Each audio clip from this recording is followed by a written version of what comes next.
안녕하세요, 여러분. 친환경 건축 여섯 번째 수업 건축 내부 환경, 빛 환경에 대해서 설명을 하도록 하겠습니다. 그럼 그 전에 전 시간에는 우리가 배웠던 친환경 건축에서 열 환경은 어떻게 우리가 판단할 수 있을지, 이 건축물을 설계할 때 우리가 열 환경을 어떻게 알아볼 수 있고 평가할 수 있고 계획을 하는지에 대해서 배웠었어요. 그 첫 번째가 바로 이거였죠. 인간과 건물이라고 했을 때 인간이 필요로 하는 환경 조건을 만들기 위해 의복과 건물이 만들어졌습니다. 이 건물이라고 함은 외부에 있는 기후를 막아줄 수 있고 또 내부에 있는 사람을 지켜줄 수 있는 중간 환경을 만들었다고 생각하시면 돼요. 저 오른쪽 그림과 같이 자연 환경으로부터 중간 환경을 만들어준 이제 집의 벽이 있습니다. 경계면이죠. 이 벽은 열 환경, 공기 환경, 빛 환경, 음 환경 이렇게 네 가지로 우리 친환경 건축물이 만들어질 수 있게 도와주고 있습니다. 그래서 우리가 저번 주에 했던 게 열 환경이었죠. 열 환경은 바로 건물 에너지와 직접적인 관련이 있습니다.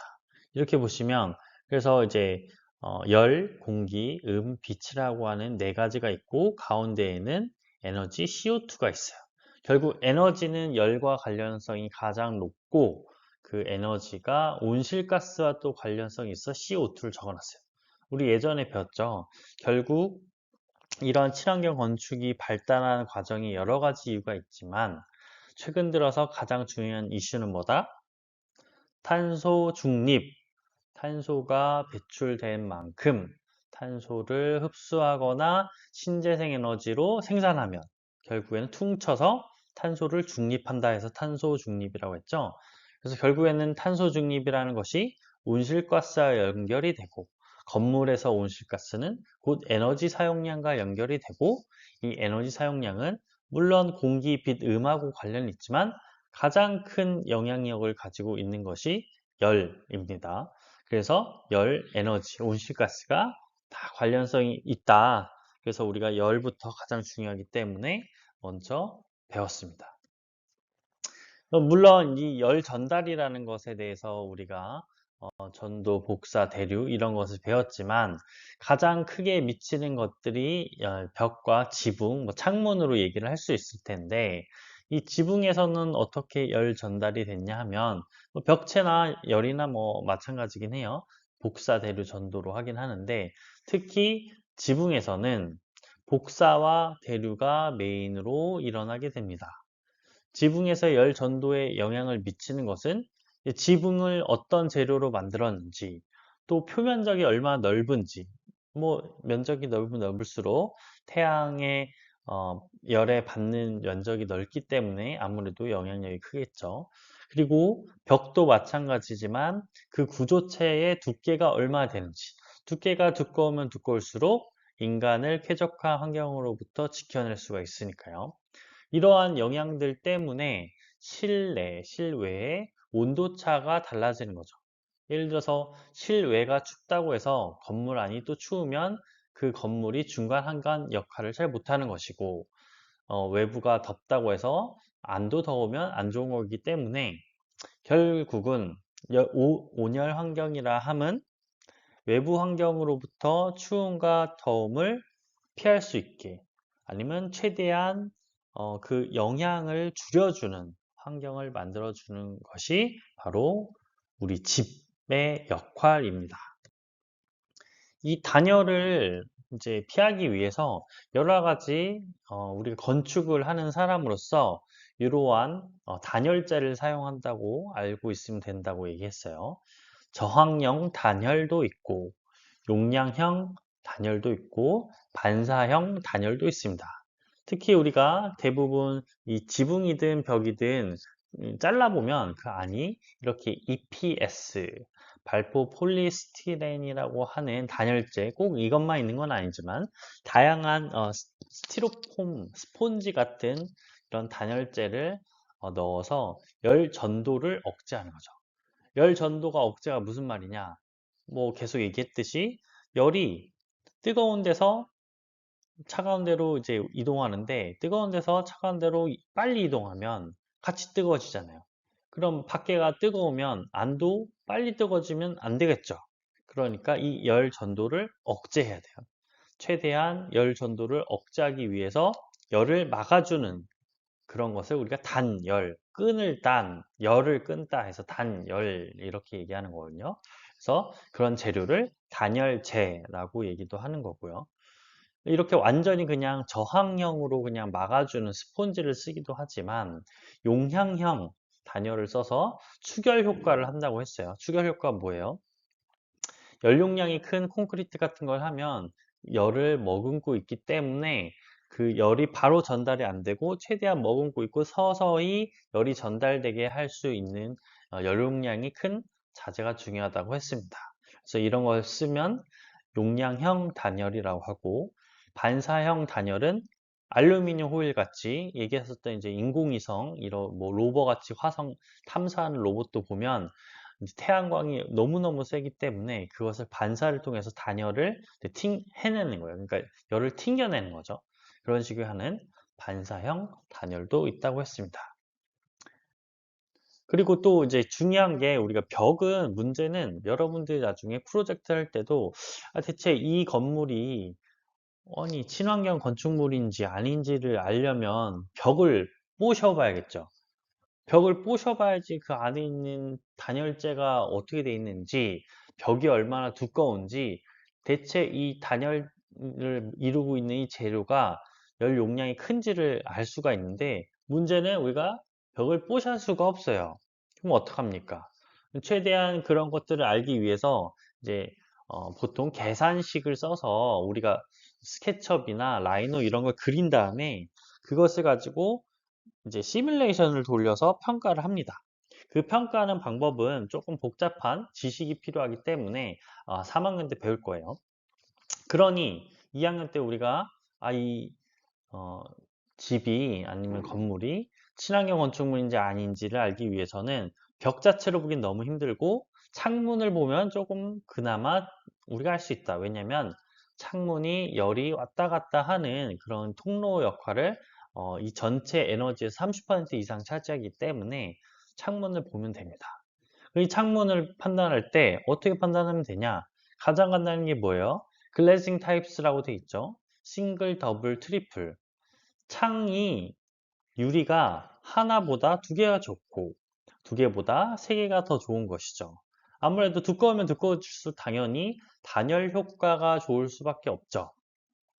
그리고 유리층 개수뿐만 아니라 준공층 두께도 있고요. 이 얼마나 이제 그 유리를 싸고 있는 그 이제 보통 요즘에는 PVC라고 하는 하얀색 플라스틱을 쓰죠. 그게 얼마나 두꺼운지를 볼 수도 있고요. 또 유리가 튕겨낼 수 있는 방사유리라고 하는 게 있죠. 얼마나 그 태양광이 들어왔을 때 다 흡수하지 않고 튕겨낼 수 있는 이 방사율에 따라서도 이 단열이 좋다 안 좋다를 판단할 수도 있어요. 그리고 그 유리와 유리 사이에 충진가스가 있죠. 이 충진가스에 대체 뭐 질소를 쓰느냐, 뭐 어떤 다른 뭐 가스를 쓰느냐에 따라서 열을 전달하는 속도가 달라지죠. 그렇기 때문에 과학자들은 이 가스가 최대한 열을 느리게 전달하는 열 관료율이 낮은 그런 가스를 쓰기도 해요. 물론 진공을 쓰기도 하고. 문제는 이런 가스는 우리가 바로 볼 수는 없어요. 그래서 보통은 이런 싱글, 더블, 트리플을 판단을 하기도 하고, 그것보다 더 쉬운 건 뭡니까? 창틀 재료가 뭔지를 보면 가장 쉽게 알 수 있죠.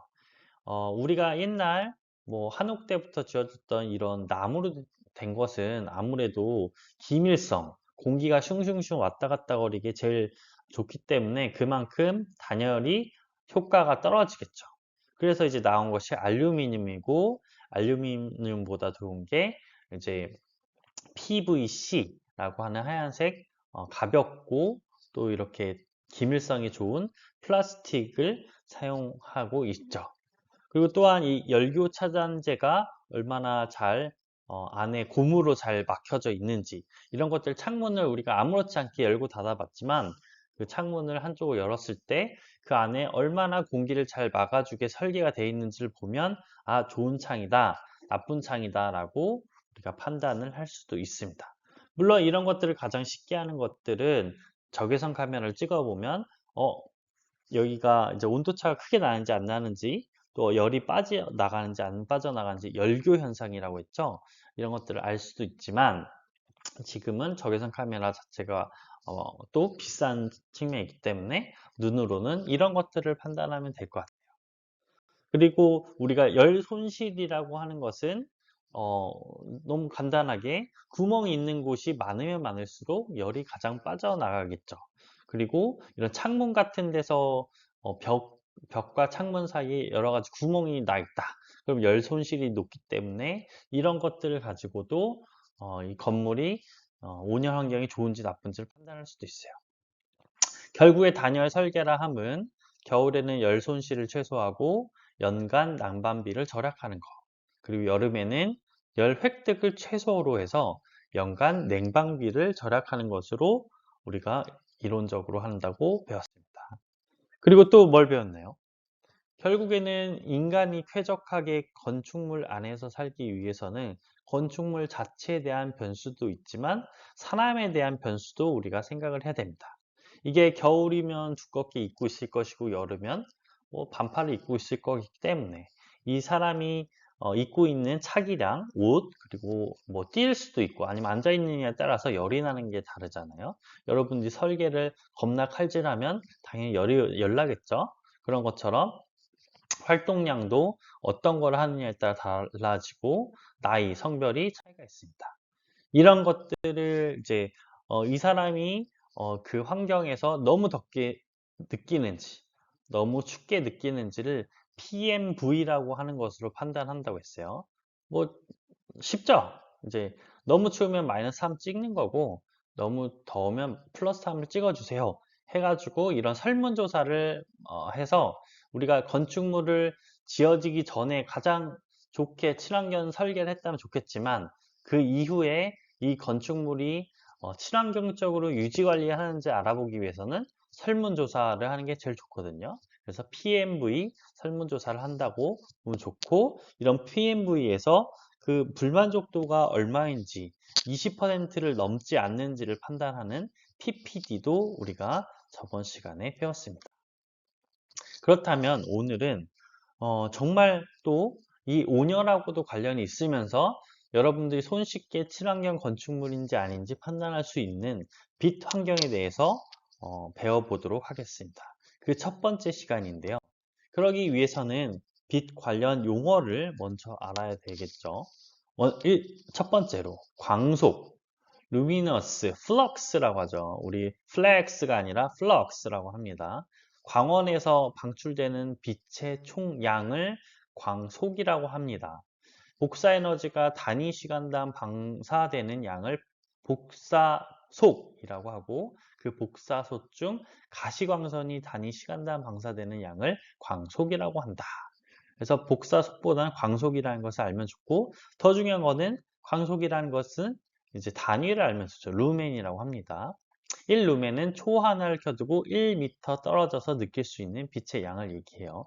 예를 들어서 용량은 이제 우리가 배웠죠. W는 뭐다? 와트다. 그래서 40와트로 똑같은 백열 전구, 백색 형광 램프, 형광 수은 램프가 있다 하더라도 그 광속이 다를 수 있다는 거죠. 빛의 총량은 백색 형광 램프가 훨씬 높죠. 그래서 우리가 보통 요즘 이제 모든 뭐 오피스에서 아니면 집에서도 백색 형광 램프를 쓰지 뭐 백열 전구는 쓰지 않잖아요. 이것은 곧 이제 빛의 총량, 광속 때문이다. 두 번째는 광도라고 하는 것도 있어요. 광원에서 어느 방향으로 나오는 빛의 세기를 나타내는 양이라고 합니다. 단위는 캔델라, 그래서 CD라고 하지만 광도는 이제 우리 빛 환경 중에서는 많이 얘기하지는 않아요. 그래서 이것도 마찬가지로 광원이 용량은 같지만 광도가 달라서 백색 형광 램프가 빛의 세기가 훨씬 좋기 때문에 많이 쓴다를 숫자적으로 표현을 한 겁니다. 세 번째, 조도. 가장 중요한 빛 환경에서 우리가 많이 쓰는 용어죠. 럭스, LX를 럭스라고 읽어요. 1럭스는 촛불 한 개의 조도를 얘기합니다. 이 조도는 대상면에 들어오는 빛의 밝기 정도, 빛의 양을 얘기한다고 합니다. 예를 들어서 장소와 조도를 써놨는데요. 여름에 직사광선의 지면상에는 10만 럭스가 와요. 가장 많이 밝기가 들어오는 양이죠. 그리고 나서는 약간 흐리면 조금 조도가 낮아지고 몹시 흐리면 더 낮아지고 이런 것처럼 얼마나 빛의 밝기 정도를 나타내는지 조도를 표현한다. 알고 있으면 됩니다. 그리고 휘도도 있습니다. 휘도는 또 무엇이냐? 대상면에서 반사되는 눈부심의 정도, 빛의 양을 우리가 휘도라고 합니다. 그렇다면 휘도가 높다면 눈부셔라고 표현하는 거예요. 이 아래 그림을 보면 에어리아라고 하는 어느 단위 면적이 있고 조도가 단위 면적당에 얼마만큼의 빛이 도달했는가를 나타내는 개념이라고 한다면 휘도는 그 결과 어느 방향으로부터 보았을 때 얼마만큼 밝게 보이는가를 말한다고 생각하면 됩니다. 자, 우리가 앞에서 배웠던 네 가지 용어를 총집합한 그림이에요. 이 전구를 켰을 때 광원에서 나오는 빛의 총량은 광속이다. 그리고 광원에서 어느 방향으로의 빛의 세기가 표현할 때 광도. 그리고 대상면에 도달하는 빛의 양을 조도라고 하고 우리 사람이 봤을 때 빛이 반사되는 반사면의 밝기, 눈부심 정도를 휘도라고 표현합니다. 그렇다면 이런 지각이라고 하는 것은 사람의 눈으로서 빛을 우리가 알아내는 거죠. 1차 광원과 2차 광원으로 나눌 수 있는데 이때 나오는 색채와 휘도 감각을 눈이 지각해서 뇌에 전달하기 때문에 우리가 빛을 알아낼 수 있는 거예요. 1차 광원이라고 하면 주광, 주광은 빛을 보통 얘기를 하는데 천공, 담천공, 부분 담천공, 말 겁나 어렵죠? 청천공, 담천공, 부분 담천공 이런 게 있는데 천공광이라고 하는 이런 빛을 천공광과 담천공이라고 나눴을 때 천공광은 말 그대로 그냥 아무것도 구름 없는 이런 좋은 이런 클리어한 뭐 맑은 날씨 이걸 얘기하는 거고 담천공은 구름량이 70% 이상의 흐린 하늘을 얘기하는 거예요. 천공광이라고 하는 것은 뭐 밝은 날과 흐린 날 이런 걸 다 합쳤을 때의 빛을 얘기하는 거고 뭐 백열등, 뭐 형광등 이런 것들이 있겠죠. 그리고 2차 광원은 빛의 파장을 변경시키는 자연적이거나 인공적인 물질이 있겠죠. 뭐 예를 들어서 대기, 조경 요소, 조절판 이런 것을 통해서 직접적으로 우리가 보지 않더라도 어떤 파장을 변경시키거나 이제 반사가 돼서 오는 것들을 2차 광원으로 합니다.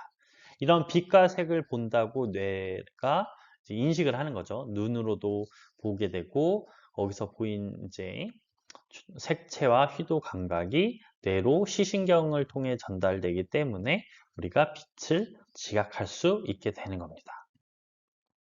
그리고 우리가 알아야 될 또 단어들이 1조와 1사가 있습니다. 많이 들어봤죠? 1조란 빛이 들어오는 것, 양지 얘기하는 거고 1영이란 빛의 그림자가 지는 것, 음지를 얘기하죠. 오른쪽 그림 보면 딱 한눈에 알겠죠? 1조란 저 밝은 곳, 그리고 1영이란 그 그림자 있는 곳을 얘기합니다. 1조의 효과는 무엇이냐? 건물에 빛이 잘 들어오면 쾌적하고 건강함을 느낄 수 있고 가시광선, 자외선의 효과를 주게 됩니다. 이 자외선이 상당히 우리 세포 발육에 중요한 것이고 그래서 우리가 나가서 좀 빛 좀 쐬라. 할머니, 할아버지 자꾸 그런 얘기 하잖아요. 사실입니다. 과학적으로 혈액 중에 백혈구, 혈색소, 뭐 칼슘 이런 것들을 증가시키고 우리가 많이 얘기한 비타민 D 생성을 하기 때문이죠. 그만큼 우리가 집안에만 콕 박혀 있으면 이런 빛을 못 쐬면 그만큼 건강이 악화되기 때문에 우리가 그 집이라는 공간 안에서 태양빛을 받음으로써 이런 권리, 이런 혜택을 늘릴 권리가 매우 중요하다고 얘기합니다. 그래서 이럴 것을 일조권이라고 얘기를 하죠. 그럼 이 1조와 1사를 이해하기 위해서는 태양 기하학이라고 하는 솔라 지오메트리를 약간은 알아야 돼요. 매우 복잡하게 알 필요는 없지만 우리가 친환경 건축에서 배워야 할 아주 짧은 그러면서 핵심적인 것만 제가 정리를 해봤어요. 태양 일출 및 일몰 시각 계산이 매우 중요합니다. 언제 해가 떠서 언제 해가 지는지를 알아야지 우리 건물에도 적용할 수 있고 이제 봄, 여름, 가을, 겨울에 따라서 태양 각도가 달라지죠. 그렇게 되면 태양 각도에 따라서 이 건물 안에 빛이 얼마나 낮은 각도로 오는지 높은 각도로 오는지 얼마나 세게 들어오는지 이런 것들을 계산을 해야지 우리가 태양 복사열도 계산하고 외부 조도, 그리고 건물을 어떻게 우리가 차양을 할 것이냐. 차양이 뭐예요? 빛을 가리는 거죠. 뭐 블라인드를 쓴다든지, 뭐 이제 여러 가지 막을 수 있는 걸 해서 그런 것들을 설계할 수 있다는 거예요. 이런 것들이 일어나는 이유는 우리가 근본적으로 봤을 때 태양과 지구가 자전과 공전을 해서이기 때문입니다. 우리 옛날에 뭐 지구과학에서 많이 배웠을 거예요. 자전은 지구가 도는 거죠. 이제 그래서 낮과 밤이 생겨서 하루라는 개념이 생기는 거고, 공전이라고 하면 태양을 중심으로 해서 지구가 계속 도는 겁니다. 그래서 봄, 여름, 가을, 겨울이 태양과 얼마나 가깝냐, 멀어지냐에 따라서 그게 결정이 되는 거죠. 그리고 태양과 지구 인력이 변하기 때문에 지구의 자전 속도가 변하고, 그리고 이 지구는 공전할 때 그대로 똑같이 그냥 서 있는 게 아니고 23.5도만큼 축이 기울어져 있기 때문에 이제 봄, 여름, 가을, 겨울과 북반구, 남반구에서 그 태양의 세기가 달라지는 거예요. 그리고 우리가 이 태양의 위치와 건물의 일사차양 설계를 그래서 알아야 되는 건데, 오른쪽 그림을 보면은 뭐 이거 복잡한 것 같지만 잘 보면 이렇습니다. 제니스라고 하는 이제 Z축으로 쭉 올라가는 것 있고, 선이라고 하는 태양이 비췄을 때 이제 건물이 이제 줄쳐진 거라고 해봐요. 그렇게 했을 때 태양 방위각과 태양 고도를 표현했어요. 이 태양 고도는 땅으로부터 얼마나 태양이 떠 있는가, 그 각도를 계산한 것을 알 수 있어요. 그럼 태양이 얼마나 이 각도로 떠 있느냐에 따라서 위에서 쐬는 거기 때문에 일형각을 우리가 준비를 해야 되는데, 그러니 이 일사차양을 수평으로 짜야겠죠. 수평으로 짜야지 위에서 쏟아지는 빛을 차양을 할 수 있으니까요. 그리고 또한 태양 방위각을 우리가 알기도 해야 되는데, 태양이 위에서 쏘기도 하지만 옆으로 이제 기울어졌을 때 그 각도만큼 빛이 들어오기 때문에 옆에서 오는 건 어떻게 막아야 돼요? 그럼 반대로 수직 차양 장치를 해야지 왼쪽 오른쪽을 막을 수 있잖아요. 그래서 이러한 태양 고도와 태양 방위각에 따라서 이 건물에 우리가 외피에 외부에 두르는 것에 수평 차양 장치를 할 것인지 수직 차양 장치를 할 것인지 그 디자인이 달라지는 거예요. 이게 그냥 멋으로 한다고 생각하시면 안 돼요. 사실 친환경적으로 빛 환경을 얼마나 조절해서 그 안에 어, 냉방과 난방을 잘 조절할 수 있는지 온열까지 연결이 되는 것이죠. 이런 것들을 우리가 여러분들이 외피 설계를 할 때 이런 것들이 매우 중요하다는 것을 알고 있으면 됩니다. 그리고 건물에서의 일조는 가조 시간이 매우 중요한데, 청천시 이제 되게 맑을 때 건물 외벽이 직사 일광을 받는 시간수를 얘기합니다. 직사 일광은 말 그대로 그냥 딱 하고 그냥 다이렉트로 빛을 딱 받는 그런 것을 얘기하겠죠. 이랬을 때 오른쪽 그림 너무 많이 봤죠? 동서남북이라고 했을 때 우리가 하지, 그리고 춘분, 추분, 그 동지로 이렇게 갔을 때 하지일 때 가장 이렇게 높게 떠 있죠. 하지가 여름이잖아요. 그리고 동지는 겨울일 때 가장 좀 낮게 떠 있죠. 그러면 이 왼쪽에 있는 그림을 보면 벽의 방위를 봤을 때 남쪽 면을 보면 하지 때는 7시간으로 뭐 시간이 돼 있고 춘분추분에는 12시간, 동지에는 9시간 32분으로 가장 긴 것을 알고 있어요. 그래서 이것만 보더라도 이제 물론 이제 하지 때는 짧은 시간이 좋겠지만 그거는 이제 거의 차이가 나지 않기 때문에 동지 때 최대한 시간을 길게 빛을 끌어들이는 측면이 좋겠죠. 왜냐면 동지 때는 겨울이잖아요. 추울 때 우리가 난방으로 할 이제 모든 것을 해결하게 되면 에너지를 많이 쓰게 되기 때문에 친환경 건축이 아니죠.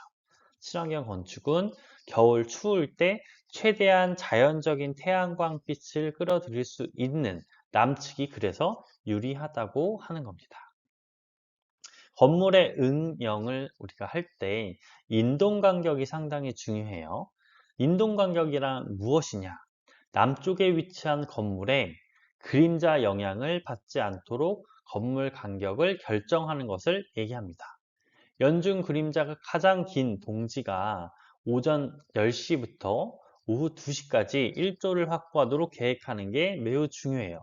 동지가 가장 어, 시각이 이제 가장 이제 그림자가 길 때라서 그러는 건데 A 그림을 봤을 때 이 앞에 있는 네모가 건물이고 뒤에 점선으로 되어 있는 게 뒤에 있는 건물이에요.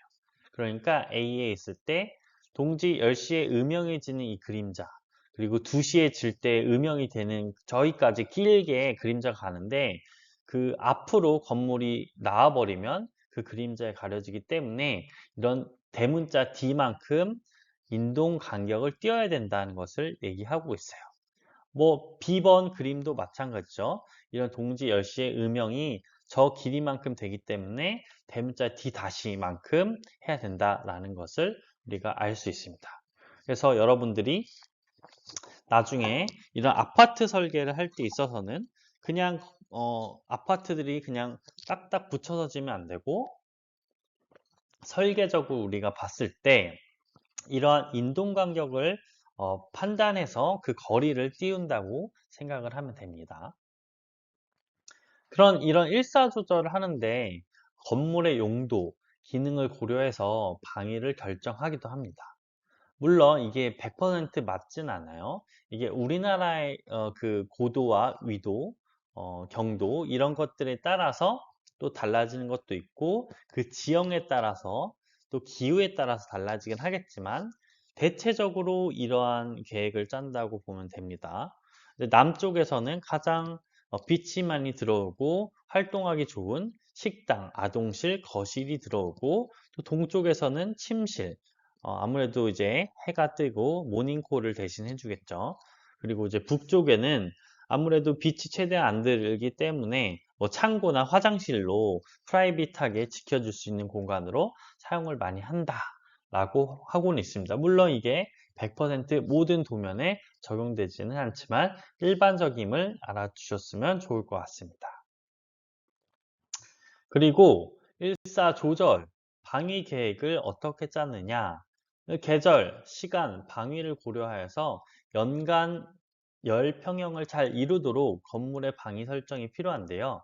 여름철 남쪽 면에는 일사량이 가장 적겠죠. 아무래도 가장 그 고도가 높기 때문에.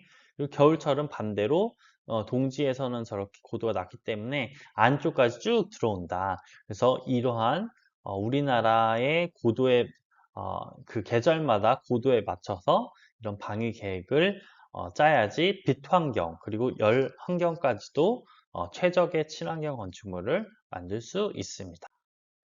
그렇다면 이렇게 앞에서 배웠던 여러 가지 용어들 배웠으니 자연 채광에 대해서 알아보도록 하겠습니다. 자연 채광이라고 함은 외부의 자연광을 실내로 유입시키는 채광 방식을 우리가 자연 채광이라고 얘기하죠. 실내로 햇빛을 끌어들임으로써 적정 조도를 제공하는 동시에 조명을 사용하지 않고도 실내 빛 환경 및 불필요한 에너지 소비를 줄이는 기술. 뭐 기술까지는 아니지만 뭐 하여튼 자연 채광을 많이 써야 된다. 채광에 유효한 모든 계구부를 창일하며 어두운 건물 내부로 자연 채광을 유입시키는 광원의 역할을 하게 됩니다. 우리가 전에도 이제 배웠다시피 르꼬르비제의 롱샹 성당, 롱샹 교회를 제가 보여드린 적이 있어요. 이때 르크로비제가 이런 말을 해서 이 교회를 만들었다고 합니다. 건축이란 빛에 조명된 메스, 하나의 이제 덩어리죠. 의 능란하고 치밀함을 장엄한 연출이다. 우리의 눈은 빛을 받는 형태를 바라보며 빛과 그림자는 그 형태를 드러낸다. 해서 이 롱샹 성당에서의 가장 핵심적이었던 것이 창문이었습니다.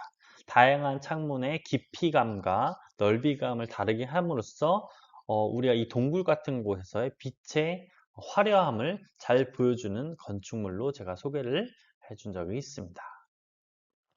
그리고 또 다른 멋있는 제가 건축물을 찾아서 가져왔는데요. 케펠라드 산타 필로메나라고 하는 이게 잘 알려져 있지는 않은 것 같아요. 근데 겉에서 보면은 아주 작은 교회를 만들어 놨습니다.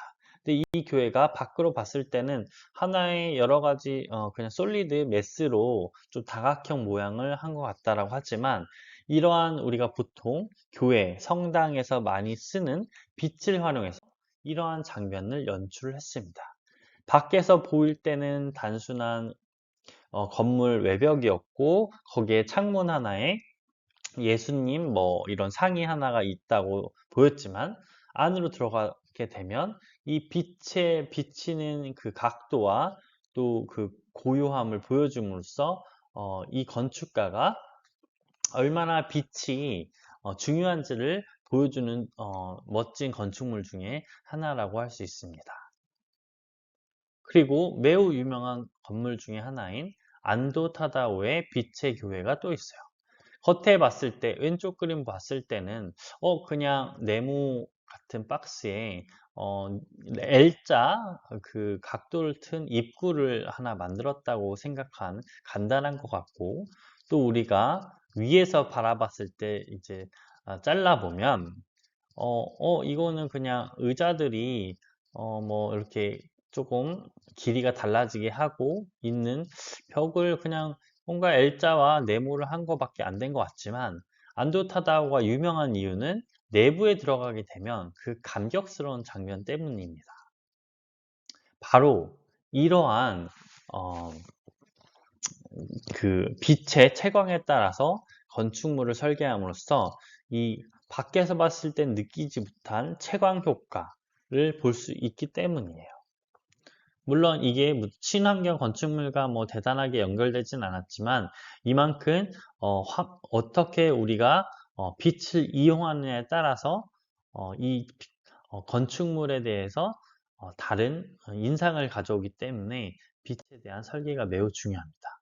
이런 자연 채광은 날씨가 흐리지 않는 이상 매일 볼 수 있는 햇빛은 사람에 다양한 영향을 준다고 하죠.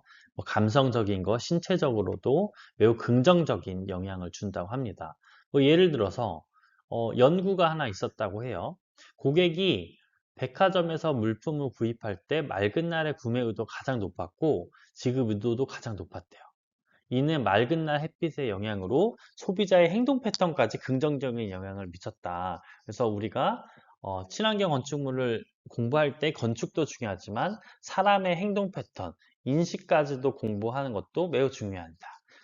제가 하는 연구도 사람이 이 건물 안에서 우리가 어떠한 설계를 했을 때 어떠한 이 환경일 때에 사람에 대해서 인식이 좋아지는지 또 일을 할 때 생산성이 좋아지는지 이런 소비 행동이 달라지는지를 연구를 하고 있거든요.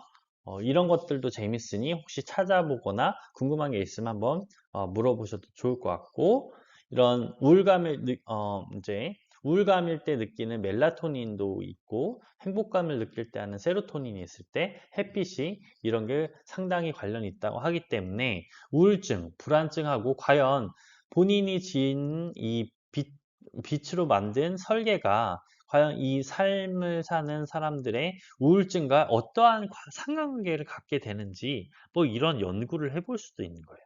제가 쪽방촌에서 여러 가지 노후 건축물을 보면 정말 창문이 하나도 없거든요. 그만큼 그런 분들이 물론 원래부터 아픈 것도 있지만 점점 더 그런 환경 안에서 우울증과 불안증을 느낄 수밖에 없는 그런 건축적인 공간 때문이기도 합니다. 이런 것들을 우리 건축가가 어떻게 해결할 것인가 아니면 그런 것들을 과학적으로 어떻게 찾아내서 건축적으로 풀어줄 것인가를 하는 것이 우리의 역할입니다. 이런 자연채광의 역사를 한번 간단하게 설명하려고 합니다. 우리가 계속해서 이런 서양 건축사 같은 것들을 보여주는 이유는 어떻게 우리가 채광을 활용해서 친환경 건축물로 지금까지 발전했는지를 보여주기 위해서예요. 그래서 일단 뭐 여러 가지 중에서도 고딕 건축에 대해서 먼저 가져와 봤는데, 고딕 건축은 창 면적 최대화를 요구했습니다. 이 그림에서 보이는 것은 로마 바실리카 건축물을 보여주는데, 로마 시대의 교회 또는 법정으로 사용된 장방형 회당입니다.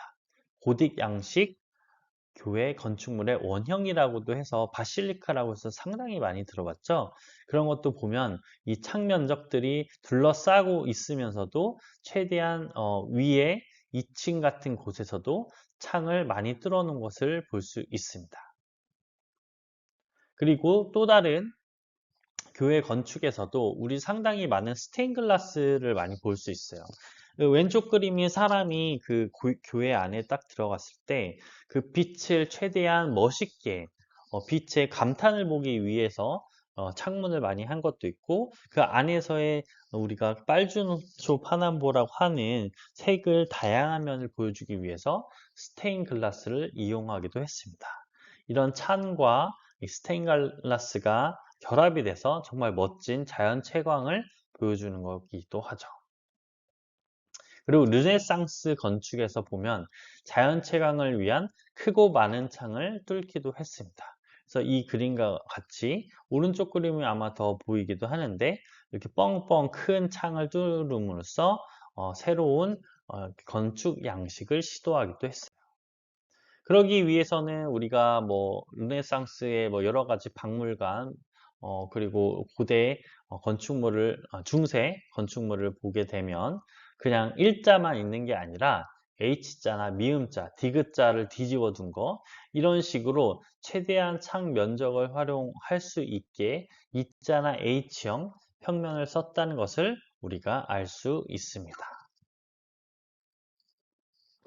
그리고 19세기 건축도 보면 그때부터 all glass 이런 전체 창을 가지고 있는 건축이 등장한 것을 이때부터 알 수 있어요. 조셉 팩스턴이라고 하는 건축가가 선보인 수정궁 크리스탈 팰라스라고 하는 게 있는데, 야, 이게 딱 봐도 유리하고 철로만 이루어진 거대한 유리 온실을 만들었어요. 이런 시도를 이때부터 함으로써 우리가 그냥 건축물이 자연으로부터 지키는 것뿐만 아니라 우리가 빛을 얼마나 잘 활용할 수 있는지, 또 사람이 시각적으로 밖을 외부를 바라볼 수 있는지를 극대화한 건축물이 이때 만들어졌다는 것을 알 수가 있습니다. 그리고 또 너무나 유명한 건물들이 20세기 초반부터 빛에 대해서 나오기 시작했죠. 여기서도 앞에서 나왔던 것처럼 또 농상 성당을 가져왔습니다. 또한 이게 르코르비지에만 있는 게 아니라 프랭크 로이드 라이트 같은 경우는 뉴욕에 있는 구겐하임 뮤지엄도 이렇게 채광을 가장 잘 활용한 사례로서도 등장하고, 뒤에서도 아트리움으로 등장할 예정이에요. 그리고 또 알바 알토, 이제 핀란드 건축가로서 이탈리아에 지은 리올라 성당입니다. 우리가 딱 이 성당을 보면 이제 어, 우측을 봤을 때 그 빛을 위에서 층층이 끌어들일 수 있는 식으로 만든 것을 알 수가 있어요. 이런 거장들이 20세기부터 자연 채광의 중요성을 건축물에 끌어들이기 시작했습니다. 자, 여기까지 우리가 빛에 대한 자연 채광에 대해서 배웠고, 그렇다면 우리가 이러한 빛 환경을 활용해서 어떻게 건축 계획을 세울 수 있을지에 대해서 간단하게 알아보도록 하겠습니다. 이것은 제가 수업 중에 가장 보여주면 좋을 것 같긴 한데, 이번 1차 수업은 제가 이렇게 온라인으로 찍고 있기 때문에 2차 때 같이 틀어서 보도록 하겠습니다. 빛이 아름다운 세계 건축물 탑3에 대해서 EBS에서 만든 영상이에요. 그리고 여러분들이 직접 여기 봐도 좋을 것 같아요. 그리고 이러한 빛의 흐름을 유도하는 형태 디자인에 대해서도 여러 가지 이론적으로 잡혀 있는데 건물의 형태, 아트리움, 광정, 중정 등을 이용해서 주광, 빛을 이용한 디자인들이 많이 있습니다. 그러기 위해서 L자형, U자형, 도넛형, 계단형, 그리고 선형의 형태로 만들어지기도 했습니다. 건물의 두께를 줄이고 건물 전체에 충분한 주광을 사입하고자 함을 우리가 빛의 흐름을 유도하는 또 디자인이라고 하는데 대표적으로 루이스 칸이라고 하는 유명한 건축가가 있어요. 이 루이스 칸의 여러 가지 그 건축물 중에서 솔크 연구소라고 하는 솔크 인스티튜트라고 하는 건축물에 대해서 유현준 교수님이 만들어 놓은 게 있어서 이 영상도 여러분들이 보고 참고했으면 좋겠습니다. 그리고 첫 번째로 그렇다면 선형 형태에 대해서 알아볼 텐데 선형 형태는 말 그대로 선형이죠. 건물의 길이와 폭의 비가 같지 않고 폭이 좁은 경우 채광을 활용한 거. 측창은 옆에 있는 창인 거죠. 아무래도 이제 긴 쪽에서는 정면으로 빛을 많이 받고 옆에서는 잘 못 받으니 측창을 활용했다는 거고 한 면이 다른 면보다 길기 때문에 건물의 방향이 중요하겠죠. 그래서 우리나라 같은 경우는 남측을 길게 해서 최대한 빛을 많이 받을 수 있게 해놨죠. 건물의 길이가 동서 방향이면 자연채광은 계절적으로 자연형 남방, 냉방에 부합한 것을 알 수 있죠. 그래서 방향을 고민해서 우리가 그 길이까지 설계를 해야 됩니다. 창호의 위치는 방위와 기후, 바람, 주광과 태양열 취득, 환기 등을 효율적으로 조절할 수 있도록 각각의 입면에서 다르게 다뤄져야 되는 거죠. 그렇겠죠. 아무래도 우리가 그 기후 그리고 바람이 어떻게 오는가는 주변의 건축물 그리고 나무 같은 거 지형과 영향이 있기 때문에 똑같이 그냥 네모로 되어 있는 게 아니라 그 각 레이어와 레벨에 따라서 이 인면을 어떻게 우리가 설계할 것인가에 대해서도 고민을 해야 됩니다. 선형은 하나의 형태, 평행, 직각의 혼합 또는 다양한 각도, 군집 형태 등을 다양하게 될 수도 있고요. 또 단순한 형태로 메스 같은 경우는 측면이나 양면 채광을 합니다. 중심 형태인 것도 있어요. 중심은 말 그대로 코어를 가지고 있는 거예요. 그 코어라는 곳에서 중심적으로 빛을 끌어들이는 시각적인 공간을 가지고 있습니다. 내부로 초점이 모아지고 외부에 대한 조망도 할 수 있는 그런 아주 큰 또 코어라고 할 수도 있는데 보통 가로와 세로의 비가 비슷하게 짓긴 하죠. 아무래도 이제 원 형태로 이제 하게 되니까 중심 형태의 깊이는 아트리움, 광정, 중정을 한다고 해서 주요한 시각적 휴식 공간이 되기도 하고 최상부에서는 최상부 가장 높은 데서는 천창 채광, 그러니까 가장 위에 있는 스카이 채광이 효과적이다. 그래서 유명한 건축가로는 루이스 칸 또 등장했죠. 영국 미술센터를 가져왔어요. 이 영국 미술센터를 보게 되면 가장 위에 있는 빛이 위에서 유리창을 통해서 바로 아래로 쏟아질 수 있게 이렇게 만들어 놓은 것을 우리가 알 수 있습니다. 이런 자연 채광을 활용해서 많은 조명을 쓰기보다는 더 밝게 사람들이 자연적인 빛으로 이런 작품을 감상할 수 있게 만들어 놓은 효과를 가지고 있기도 합니다. 그리고 또 이제 다른 측면에서도 보게 되면 이제 아래에서 위를 쳐다본 거예요. 위를 쳐다봤더니 이런 식으로 우리가 어, 저 유리를 활용했구나. 저래서 빛이 쏟아지는 것을 알 수도 있고 오른쪽과 같이 이렇게 최대한 자연 채광을 많이 활용하다 보니 낮에는 이렇게 전혀 조명이 없음에도 불구하고 이 박물관, 이 미술센터가 매우 밝은 것을 알 수가 있습니다. 세 번째는 군집 형태로도 할 수가 있어요. 여러 다양한 형태의 일련의 작은 메스들을 이제 모아놓은 거겠죠. 많은 외부의 면적에서 천창 채광, 측창 채광이 가능합니다. 천창은 위에서, 측창은 옆에서 오는 채광을 말하는 거죠. 외내부의 어느 공간도 주변의 공간으로부터 빛을 삽입할 수도 있고 깊이가 작고 다층적인 구조로 빛의 접근이 용이한 것을 우리가 군집 형태로 활용할 수도 있죠. 이러한 채광의 분류들은 여러 가지가 있는데 이런 방식을 크게 보면 세 가지로 나눌 수 있어요. 일반 채광용 창은 측창 위에서 고창, 높은 데 있는 거, 그리고 천창. 잘못되겠네요. 측창은 옆에서 고창은 좀 높은데 천창은 완전 저 천장에 있는 것을 얘기하는 거고요. 그리고 자연형 채광 시스템은 반사 채광 방식이 있고 광선반, 또 아트리움 방식이 있어서 뒤에서 하나씩 다룰 겁니다. 그리고 설비형 채광 시스템을 최근에는 많이 활용을 하고 있어요. 왜냐하면 자연 채광 그 자체만으로 할 수 없는 것들을 최대한 설비를 이용해서 우리가 할 수 있는 방식으로는 반사형 직광장치, 굴절형 직광장치도 있고 또 태양 추적하거나 광덕트, 관섬유, 하이브리드 방식으로 최대한 이런 채광을 모을 수 있게 도와주는 방식들이 있습니다. 이러한 기법들을 이제 하나씩 보게 되면 자연 채광의 목적은 뭡니까? 자연 채광의 사용을 극대화해서 건물의 에너지 소비를 최소화하여 양질의 조명을 이용하는 것이죠. 또 자연 채광의 효율적인 적용을 위해서 초기 설계가 매우 중요한 거예요. 그래서 우리가 건축가로서 이러한 자연 채광을 어떻게 적용할 것인가 고민을 해야 되고 그러기 위해서는 마감재 선정도 초기에 검토를 해야 됩니다. 그냥 디자인뿐만 아니라 겉의 재료 그리고 어떠한 마감재를 할 것인가 기본적으로 주광의 분포와 사입을 위해 밝은 마감이 필요하고 천장은 이제 최대한 높은 반사율로 빛이 들어올 수 있게 그리고 바닥은 낮은 반사율이어야 되죠.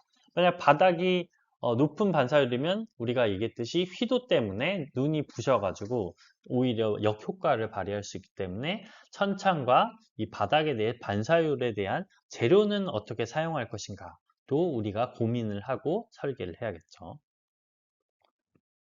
그리고 방위의 형태도 우리가 생각을 해야 되는데 직사일광의 유용성으로 남향이 가장 좋다는 거 너무 계속해서 얘기했죠. 태양빛을 비교적 일관되게 봤을 수도 있고 겨울에 실내 온열 환경에도 도움이 되고 일사차폐 장치가 효과적이죠.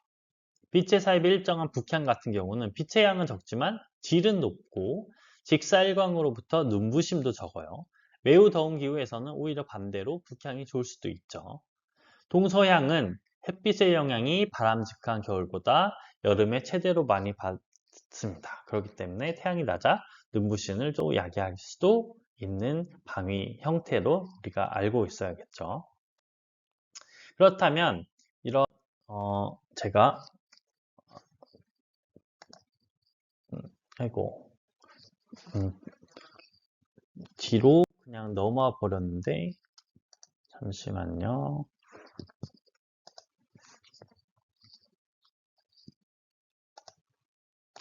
뒤로 그냥 넘어가 버렸네. 설명을 못 해버렸네. 이거 뒤로 안 가네.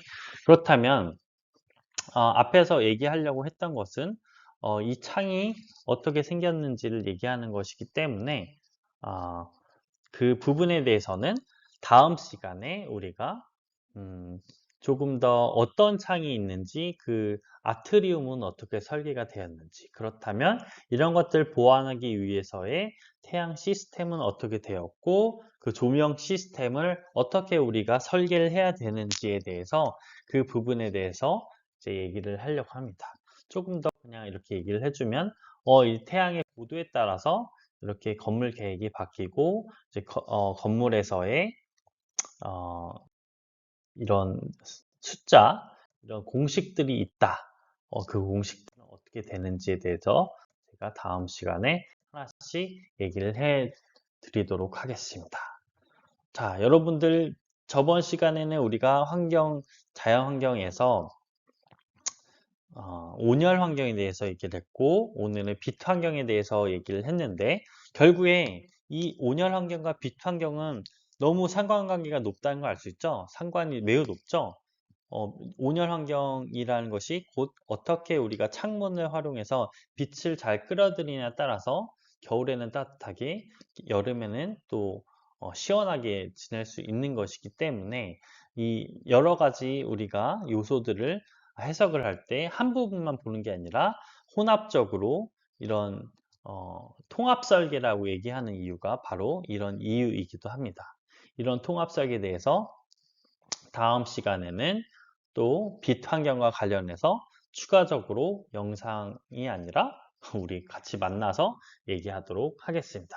지금까지 수고하셨습니다.